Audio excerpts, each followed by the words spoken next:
My big arrival. I decided to spend the night in a haunted castle. Not just any castle, a real ancient storybook fortress perched on a hill. The drive up was breathtaking. The castle looked mysterious, with ivy crawling up its massive stone walls. The air was cool and fresh, and the silence was deep, except for the birds, who seemed to be welcoming me. Standing before those enormous wooden doors, I felt tiny and thrilled. The place radiated history. Every stone seemed to whisper stories. I grabbed my suitcase, took a deep breath, and thought, "Okay, castle, let's see what you've got." This was the start of something special. The excitement made my bags feel lighter. I couldn't wait to see inside. Every window and tower promised a new tale. I was ready to listen. I love stories, and this castle looked like it had a million. I stepped forward, heart pounding, ready for adventure. Let the night begin. This castle is ancient, built centuries ago by Duke Reginald the Bold to protect his family. Agnes told me it's seen kings, queens, artists, and maybe even a wizard or two. Each generation added something new, a tower here, a window there. The castle is like a living scrapbook full of memories. It survived happy times and hard times, always standing strong. Walking through its halls felt like stepping into a history book you could actually touch. It wasn't just a pile of stones. It was a home, a fortress, a place where people lived and dreamed. I felt connected to everyone who'd ever called it home. Agnes smiled mysteriously when I asked about ghosts. The castle's atmosphere was thick with stories. Every corner hinted at secrets. I was hooked. The past felt alive here. I couldn't wait to discover more. This place was more than just old walls, it was a living legend, and I was part of its story now. Now for the fun part, the ghosts. Every castle has its stories, but this one has residents who never checked out. Agnes, our guide, was a treasure trove of local legends, the kind whispered by firesides, passed down through generations. She knew every nook, every cranny, and every ghostly tale associated with them. The most famous, the headliner of our spectral cast, is the Grey Lady. She's a gentle spirit, a wisp of sorrow, said to wander the halls, eternally waiting for her lost love to return. Her story is a poignant one, a reminder of love and loss intertwined within these ancient walls. She's not scary, not malevolent, just a little sad, a touch of melancholy lingering in the air wherever she roams. You can almost feel her longing. Some guests, touched by her story, even leave her flowers on windowsills or in the hallways, a small gesture of sympathy and remembrance. It's a sweet tradition. Then there's the mischievous monk, a complete contrast to the Grey Lady. He's a prankster ghost, a playful spirit who hides things, rearranges objects, and generally makes people laugh with his antics. He's the castle's resident comedian.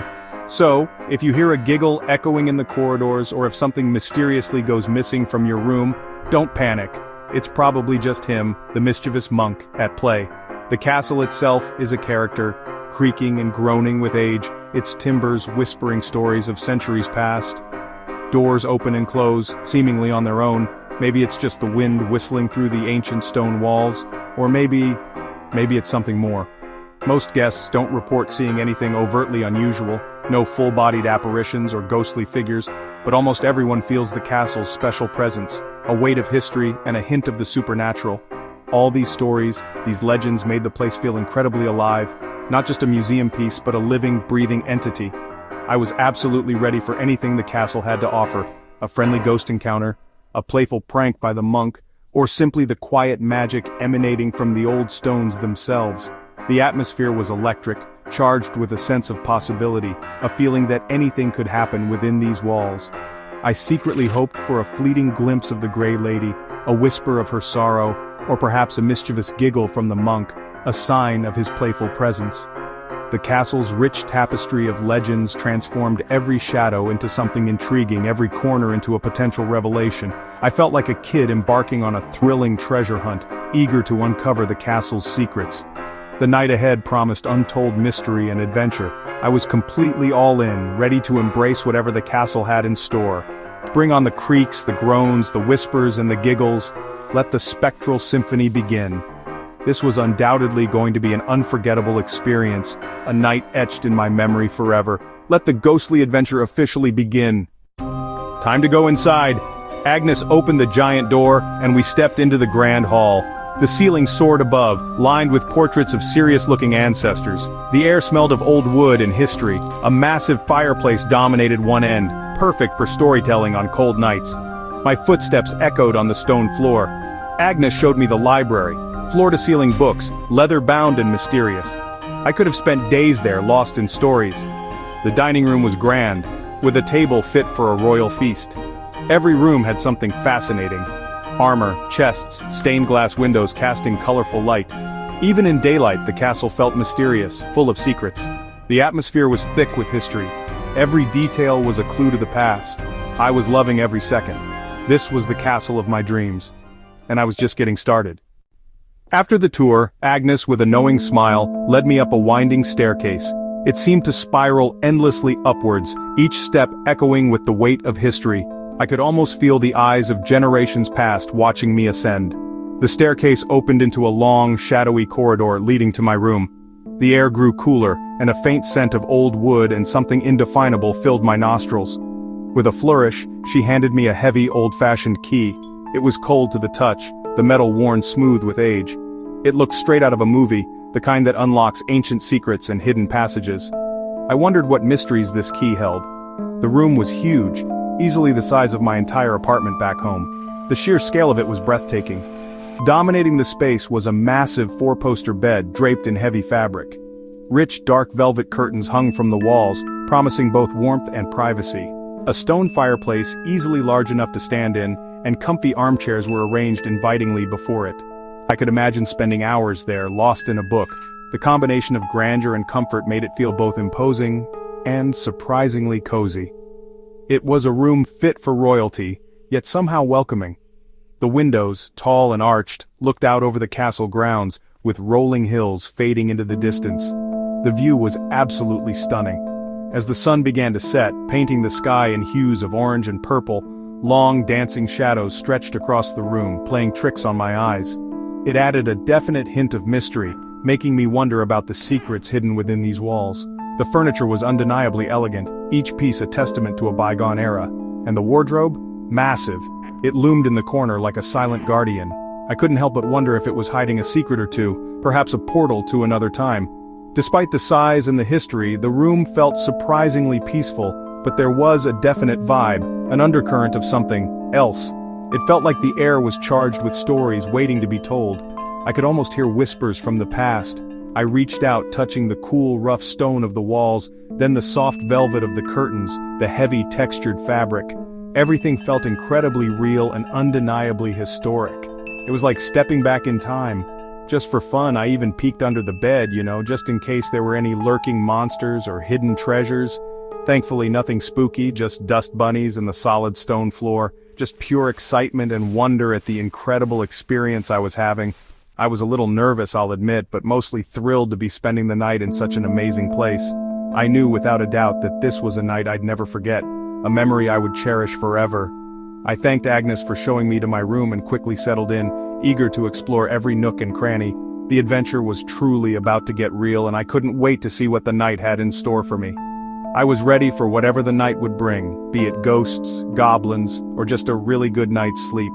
The castle felt alive, breathing with the stories of centuries past. And standing there in that incredible room surrounded by history, so did I. As night fell, the castle transformed. Shadows deepened, and the quiet grew. Dinner was simple, sandwiches from Agnes, but felt like a feast in my ancient room. I watched the stars appear, brighter than I'd ever seen.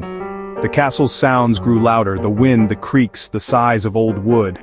I turned off most lights, leaving just a small lamp. The room changed in the dim glow, shadows danced, and the old portrait seemed to watch me.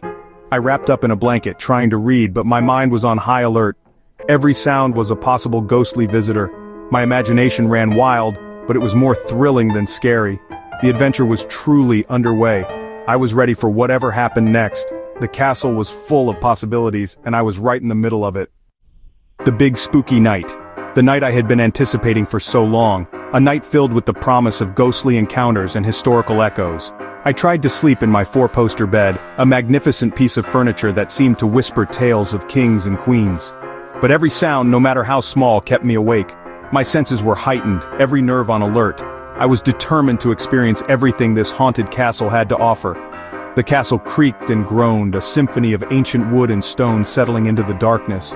It was as if the very building was alive, breathing with the weight of centuries. The wind whispered secrets outside my window, tales of battles fought and loves lost, carried on the breeze from distant lands. It rustled the leaves of the ancient trees surrounding the castle, creating an eerie melody. At one point, I heard a tapping in the hallway, a distinct rhythmic sound that broke the silence of the night. My heart raced. The tapping grew louder, closer. Was it the Grey Lady forever searching for her lost love? Or perhaps the restless monk still wandering the halls in repentance?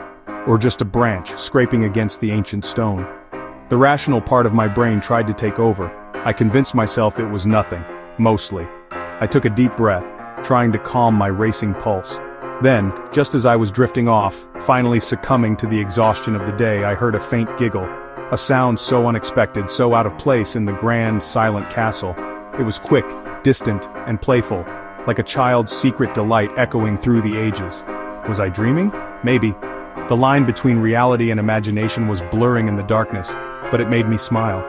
A genuine, involuntary smile spread across my face. If it was the monk, he was definitely friendly. Perhaps he was just enjoying a bit of spectral amusement. The feeling wasn't scary, not at all. There was no sense of dread or foreboding. It was like being part of a centuries-old game, a playful interaction with the past. I didn't see any ghosts, no apparitions materialized before my eyes. But I felt their presence in the air, a subtle energy that permeated every room.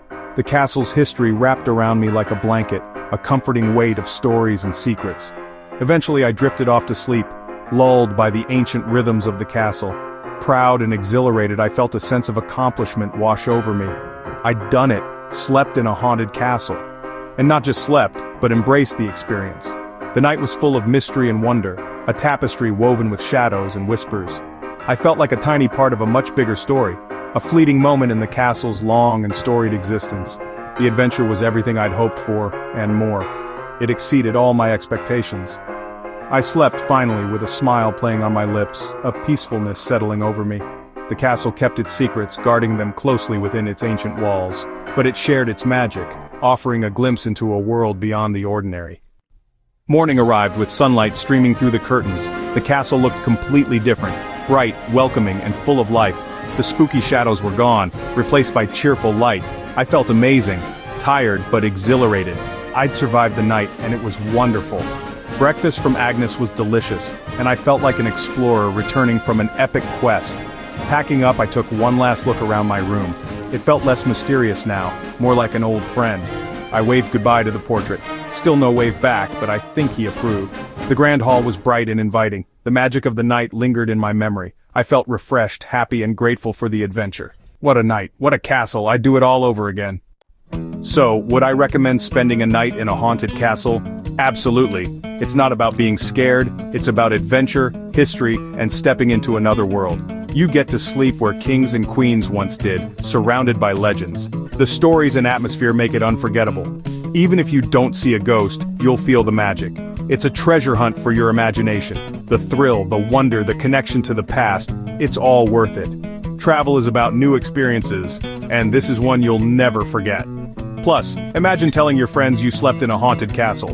If you love mystery, history, and a little bit of fun, go for it. Pack your sense of adventure and dive in. You might not see a ghost, but you'll feel something special. And if you hear a giggle in the night, say hi from me. Happy haunting.